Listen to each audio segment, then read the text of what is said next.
आज हम पढ़ेंगे डबल कॉन्सोनेंट्स के बारे में कि अगर पश्चिम में डबल कॉन्सोनेंट आ जाए तो उनको किस तरीके से पढ़ना है। जैसे यहाँ पे ये डबल कॉन्सोनेंट है नीचे, तो पढ़ा किस तरह जाएगा, कप। ये जो दूसरे वाला जो पद होगा कॉन्सोनेंट वो साइलेंट हो जाएगा। अब जैसे यहाँ पे नोक दूसरे वाला क्या है, साइलेंट है। यहाँ पे थक पहले वाला साइलेंट है। यहाँ मुक तो दूसरे वाला क्या है, यहाँ पे साइलेंट है। इस तरह यहाँ पे इसको हम पढ़ेंगे नुलदा नुलता। यहाँ पे दी, ये जो नेक्स्ट दिगत लिखा हुआ है ये फिर डबल होकर ते की आवाज़ दे जाएगा, संग दिगत बन जाएगा। तो पढ़ेंगे इसकी आवाज़ क्या होगी, नुलता। इस तरह से यहाँ पे इकता इकता इसे पढ़ेंगे इसको। इस तरह यहाँ पे ये मन था मन था, ठीक है। ये ही यहाँ पे क्या हो गया, साइलेंट हो गया। तो अब ये किस तरह से पढ़ना है मैं आगे आपको बताता हूँ। तो सबसे पहले आप ये रूल भी समझ लें कि कोरियन लैंग्वेज हमेशा इस तरह चलती है। अब यहाँ पे ये लिखा हुआ है फप, आगे इल लिखा हुआ है, तो ये जो फी अप है ऊपर चला जाएगा। यहाँ पे क्या बनेगा, फाबल। जैसे यहाँ पे ये नीचे जो खी उक है ये ऊपर आ जाएगा। यहाँ पे इस जगह पे बनेगा मोगोयो। तो यहाँ पे क्या पढ़ेंगे हम, मोगोयो। अब ये सारे तो आपने पढ़ रखे हैं जिनमें सिंगल जो कॉन्सोनेंट है या वावल पश्चिम में, तो ये डबल वाला आ गया। इसको हम दोबारा पढ़ देते हैं। अब ये जो जी होता है, जी होता ये यहाँ ऊपर आ जाएगा, तो क्या बन जाएगा, अनजायो अनजायो। इस तरह से यहाँ पे ये पढ़ देते हैं कि रियल जो है ये ऊपर आ जाएगा, तो क्या आ जाएगा, हराबोजी हराबोजी। इस तरह से यहाँ पे देखिए डबल कॉन्सोनेंट यहाँ पे आया हुआ है, तो ये गी ऊपर आ जाएगा, तो यहाँ क्या बन जाएगा, इलगोयो इलगोयो।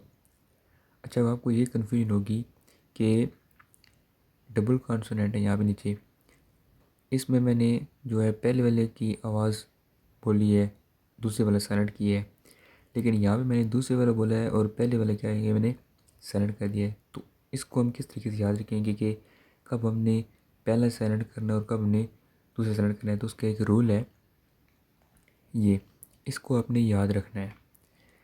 अगर गिय और सी नीचे पश्चिम में इकट्ठे आ जाएँ तो गियो की आवाज़ आएगी, ये नोक, सियत साइलेंट हो जाएगा। इस तरह से नियन और जियत आ जाए तो जियत क्या होगा, वो साइलेंट होगा और आगे आवाज़ क्या बनेगी, अंता।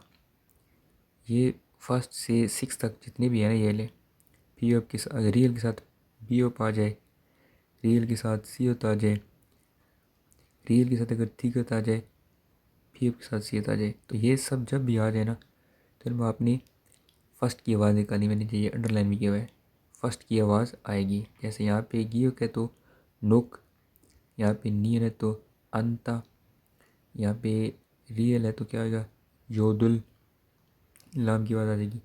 इस तरह से आप नीचे ये देख सकते हैं। अब यहाँ पे आगे आ जाए, अब ये वो हैं जिनमें आपने दूसरे नंबर वाले की आवाज़ निकालनी होगी। जैसे आप यहाँ पे रियल के साथ गियो का है, तो यहाँ पे हम गियो की आवाज़ आएगी थक। इस तरह यहाँ पे रियल के साथ मीम आया तो मीम की आवाज़ आएगी सम। इस तरह यहाँ पे आगे रियल और बी अप आया हुआ है, यहाँ बे की आवाज़ आएगी बी अप की, क्या बने, पप्ता। इस तरह से। और अगर ये लास्ट केस, अगर रियल और पी एफ इकट्ठे आ जाएँ, रियल और पी एफ इकट्ठे आ जाएँ तो फिर पी एफ की आवाज़ आएगी, ये इस तरह से, ये इप्ता, ठीक है। तो ये आपने रूल याद रखने हैं। रियल के साथ गियो का आ जाए, रियल के साथ मीएम आ जाए, रियल के साथ बी एफ आ जाए तो सेकंड आवाज़। यहाँ पे आप कंफ्यूज हो सकते हैं कि यहाँ पे रियल के साथ बी एफ और यहाँ पे रियल के साथ बी एफ है, तो ये चंद केस ऐसे होंगे जहाँ पे आपको रियल की फ़र्स्ट निकालनी होगी या बी एफ की ये सेकंड निकालनी होगी। लेकिन आप इन चारों को याद रख लें तो ये ऑटोमेटिकली आपको याद हो जाएंगे किस तरह करना है।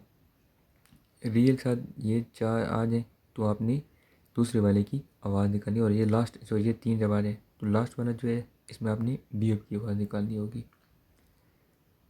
दोबारा आपको एक बात बता दूं कि लफ्ज़ जो है आपने इसी तरीके से लिखना है, ये सही लफ्ज़ है, ये कोई लफ्ज़ नहीं है, मतलब लिखने में ये लफ्ज़ नहीं लिखना आपने, ये गलत है। सिर्फ ये आवाज़ के लिए बताया जा रहा है कि आवाज़ इस तरह से आएगी इसकी।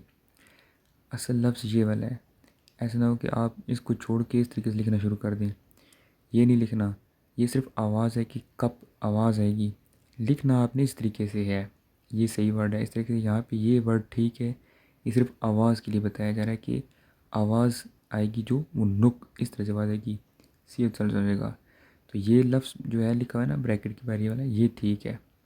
ये वाला इस तरीके से आपने नहीं लिखना। तो उम्मीद है आपको वीडियो अच्छी लगी होगी। मिलते हैं नेक्स्ट वीडियो में। अल्लाह हाफिज़।